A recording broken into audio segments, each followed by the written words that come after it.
Hi friend, welcome back to the TM Kannada YouTube channel. Friends, second PUದು result ಬಂದಿದೆ.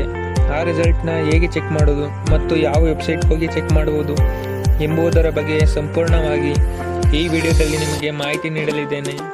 ನಿಮ್ಮ phone ಅಥವಾ ಲ್ಯಾಪ್ಟಾಪಲ್ಲಿ ಕ್ರೋಮ್ ಬ್ರೌಸರ್ಗೆ ಹೋಗಿ KAR results.nic.in ಅಂತ ಸರ್ಚ್ ಮಾಡಿ. ಈ ಲಿಂಕನ್ನು ನಾನು ಡಿಸ್ಕ್ರಿಪ್ಷನ್ ಬಾಕ್ಸ್ನಲ್ಲಿ ಹಾಕಿರುತ್ತೇನೆ. ಈ ಲಿಂಕನ್ನು ಕ್ಲಿಕ್ ಮಾಡಿದ ನಂತರ ಈ ರೀತಿ ಎಂಟರ್ ಪೇಜ್ ಓಪನ್ ಆಗುತ್ತೆ. ಅನಂತರ ನಿಮ್ಮ ರಿಜಿಸ್ಟರ್ ನಂಬರನ್ನು ಟೈಪ್ ಮಾಡಿದ ನಂತರ ನಿಮ್ಮ ಕಾಂಬಿನೇಷನನ್ನು ಸೆಲೆಕ್ಟ್ ಮಾಡಿ ಅನಂತರ ಸಬ್ಮಿಟ್ ಮಾಡಿ. ಇವಾಗ ನಿಮ್ಮ ಮಾರ್ಕ್ ಶೀಟನ್ನು ನೋಡಬಹುದಾಗಿದೆ. ಈ ವಿಡಿಯೋ ನಿಮಗೆ ಇಷ್ಟ ಆದರೆ ಲೈಕ್ ಮಾಡಿ, ಶೇರ್ ಮಾಡಿ ಮತ್ತು ಸಬ್ಸ್ಕ್ರೈಬ್ ಮಾಡ್ಕೊಳ್ಳಿ ಅಂತ ಈ ವಿಡಿಯೋನ ಎಂಡ್ ಮಾಡ್ತಿದ್ದೀನಿ. ಇದೇ ಥರ ಹೆಚ್ಚಿನ ಮಾಹಿತಿಗಾಗಿ TM ಕನ್ನಡ ಯೂಟ್ಯೂಬ್ ಚಾನಲ್ನ ಸಬ್ಸ್ಕ್ರೈಬ್ ಮಾಡ್ಕೊಳ್ಳಿ. ಸಿಗುವ ಮುಂದಿನ ವಿಡಿಯೋದಲ್ಲಿ.